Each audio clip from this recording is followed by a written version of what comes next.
L'immigration clandestine, un phénomène accentué par la crise sanitaire. Le coronavirus, justement, on en parle.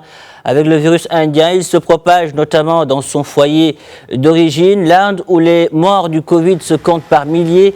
Le pays a encore enregistré hier un nouveau record concernant les décès en 24 heures. Plus de 3600 personnes ont été emportées par la pandémie dans le monde, même si les campagnes de vaccination se poursuivent face à l'apparition de nouveaux variants. La communauté internationale est partagée entre espoir et désespoir. Noa Basile.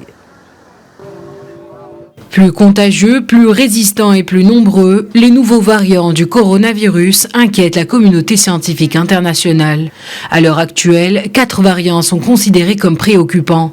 Le variant britannique, brésilien, sud-africain et le dernier en date, celui apparu en Inde. À la date du 27 avril, les nouvelles souches du virus circulaient dans au moins 139 territoires. En Inde, où l'épidémie flambe, plus de 200 000 personnes ont succombé au virus. Et sur ces dernières 24 heures, l'Inde a enregistré 360 000 nouveaux cas d'infection et plus de 3 200 morts.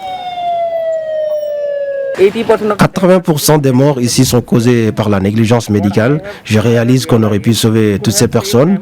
Ils étaient à l'hôpital mais n'ont pas reçu les soins nécessaires de par le manque d'oxygène, le manque de médicaments, de doses du vaccin. Des gens meurent ici. Selon les derniers bilans, les pays qui ont enregistré le plus de nouveaux décès sont l'Inde, le Brésil, le Mexique et les États-Unis.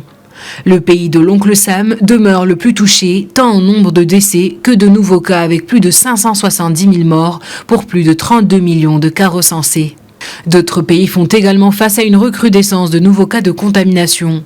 Au Japon, les organisateurs des Jeux Olympiques ont repoussé à juin la décision d'autoriser ou non la présence de spectateurs locaux.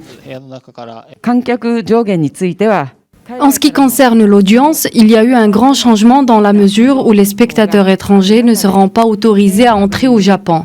Compte tenu de la gravité de la situation épidémiologique dans le pays, nous sommes parvenus à un accord de base pour déterminer la capacité des sites en juin, en suivant les directives générales sur le nombre maximum de spectateurs au sein des arènes.